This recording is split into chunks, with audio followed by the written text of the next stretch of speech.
நமது அனுதின மன்னா ஊழியங்களின் வாழ்த்துக்களுடன் இன்றைய நற்செய்தி. ஆனந்த கண்ணீர். இன்றைய வேதாகம பகுதி எரேமியா 31:3 முதல் 9 வரையுள்ள வசனங்கள். பூர்வ காலம் முதல் கர்த்தர் எனக்கு தரிசனையானார் என்பாய். ஆம், அநாதி சிநேகத்தால் உன்னை சிநேகித்தேன், ஆதலால் காருண்யத்தால் உன்னை இழுத்துக் கொள்ளுகிறேன். இஸ்ரவேல் என்னும் கன்னிகையே, மறுபடியும் உன்னை கட்டுவிப்பேன், நீ கட்டப்படுவாய். மறுபடியும் நீ மேள வாத்தியத்தோடும் ஆடல் பாடல் செய்கிறவர்களின் களிப்புள்ள கூட்டத்தோடும் புறப்படுவாய். மறுபடியும் சமாரியாவின் மலைகளிலே திராட்சை தோட்டங்களை நாட்டுவாய். நாட்டுகிறவர்கள் அவைகளை நாட்டி அதன் பலனை அனுபவிப்பார்கள். எழுந்திருங்கள், சீயோனில் நம்முடைய தேவனாகிய கர்த்தரிடத்துக்கு போவோம் வாருங்கள் என்று எப்ராயிமின் மலைகளில் உள்ள ஜாமக்காரர் கூறும் காலம் வரும். கர்த்தர் சொல்லுகிறது என்னவென்றால், யாக்கோபின் நிமித்தம் மகிழ்ச்சியாய் கம்பீரித்து ஜாதிகளுடைய தலைவரின் நிமித்தம் ஆர்ப்பரியுங்கள். சத்தத்தை கேட்க பண்ணி துதித்து, கர்த்தாவே, இஸ்ரவேலில் மீதியான உமது ஜனத்தை ரட்சியும் என்று சொல்லுங்கள். இதோ, நான் அவர்களை வட தேசத்திலிருந்து வரப்பண்ணி அவர்களை பூமியின் எல்லைகளிலிருந்து கூட்டி வருவேன். குருடரும் சப்பாணிகளும் கர்ப்பவதிகளும் பிள்ளைத்தாட்சிகளும் கூட அவர்களில் இருப்பார்கள். மகா கூட்டமாய் இவ்விடத்திற்கு திரும்புவார்கள்.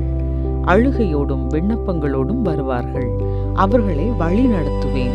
அவர்களை தண்ணீருள்ள நதிகள் அண்டைக்கு இடராத செம்மையான வழியிலே நடக்க பண்ணுவேன். இஸ்ரவேலுக்கு நான் பிதாவாயிருக்கிறேன், எப்ராயிம் என் சேஷ்ட புத்திரனாயிருக்கிறான். குறிப்பு வசனம்: அழுகையோடும் விண்ணப்பங்களோடும் வருவார்கள், அவர்களை வழி நடத்துவேன். எரேமியா 31:9. ஒரு நாள் காலையில் சஞ்சய் தன் நண்பர்களை சந்திப்பதற்காக அவர்கள் வழக்கமாக சந்திக்கும் இடத்திற்கு சென்றபோது அங்கே அவனுடைய நண்பர்கள் ஏற்கனவே அங்கு வந்து கையில் பலூன்களுடன் தனக்காக காத்து கொண்டிருப்பதை கண்டான். அப்போது அவனுடைய நண்பன் அத்வித் பெரும் மகிழ்ச்சியுடன் ஓடி வந்து அவனை கட்டிப்பிடித்து அவனிடம், உனக்கு தெரியாமலேயே நீ எழுதிய கவிதைகளில் சிலவற்றை ஒரு கவிதை போட்டிக்கு அனுப்பியிருந்தோம் என்று சொல்லி ஒரு கவரை அவனிடத்தில் கொடுத்தான். அந்த கவரின் உள்ளே முதல் பரிசு என்று எழுதப்பட்ட ஒரு அட்டை இருந்தது. உடனே நண்பர்கள் அனைவரும் தங்கள் கையில் இருந்த பலூன்களை பறக்கவிட்டு அவனை வாழ்த்தி அளவற்ற மகிழ்ச்சியால் ஆனந்த கண்ணீர் வடித்தனர். சஞ்சயின் நண்பர்கள் ஒரு அழகான காரியத்தை செய்து அவனுடைய எழுத்து திறமைக்கான அங்கீகாரத்தை ஏற்படுத்தி கொடுத்தனர். மகிழ்ச்சிக்காக அழுவது ஓர் முரண்பாடான அனுபவம்.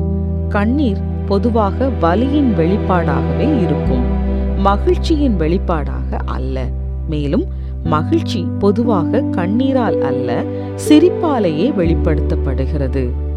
இத்தாலிய உளவியலாளர்கள் ஆனந்த கண்ணீர் ஆழமான, தனிப்பட்ட முக்கியத்துவம் வாய்ந்த மற்றும் அளவு கடந்த மகிழ்ச்சியான தருணங்களில் வருகிறது என்பதை கண்டறிந்துள்ளனர். உதாரணமாக, நாம் ஆழ்ந்த அன்பு செலுத்தப்படுவதாக உணரும் போது அல்லது ஒரு பெரிய இலக்கை அடையும் போது அந்த ஆனந்த கண்ணீர் வருகிறது. ஆனந்த கண்ணீர் நமது வாழ்க்கையின் அர்த்தத்திற்கான அடையாளமாகும் என்ற முடிவுக்கு அந்த உளவியலாளர்கள் வருவதற்கு வழிவகுத்தது. கிறிஸ்து இயேசு சென்ற இடமெல்லாம் ஆனந்த கண்ணீர் பெருகுவதை நான் கற்பனை செய்கிறேன். குருடனாக பிறந்தவனின் பெற்றோர் இயேசு அவனை குணமாக்கிய போது, அல்லது மரியாள் மற்றும் மார்த்தாள் தங்கள் சகோதரன் மரணத்திலிருந்து எழும்பிய பிறகு மகிழ்ச்சியில் அழாமல் எப்படி இருந்திருக்க கூடும்?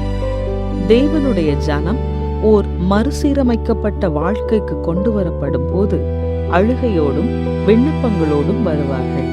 அவர்களை வழி நடத்துவேன் என்று தேவன் சொல்லுகிறார். மகிழ்ச்சியின் கண்ணீர் நம் வாழ்க்கையின் அர்த்தத்தை நமக்கு காட்டினால் வரவிருக்கும் அந்த மகிமையான நாளை கற்பனை செய்து பாருங்கள். நம் முகங்களில் கண்ணீர் வழியும் போது அவருடன் நெருக்கமாக வாழ்வதே வாழ்க்கையின் அர்த்தம் என்பதை சந்தேகமின்றி அன்று நாம் அறிவோம். நீங்கள் கடைசியாக எப்போது மகிழ்ச்சியில் அழுதீர்கள்? வாழ்க்கையின் அர்த்தம் என்னவென்று நீங்கள் நினைக்கிறீர்கள்? பிதாவாகிய தேவனே, உம்மை நேசிப்பவர்களுக்கு வரவிருக்கும் மகிழ்ச்சிக்காக உமக்கு நன்றி.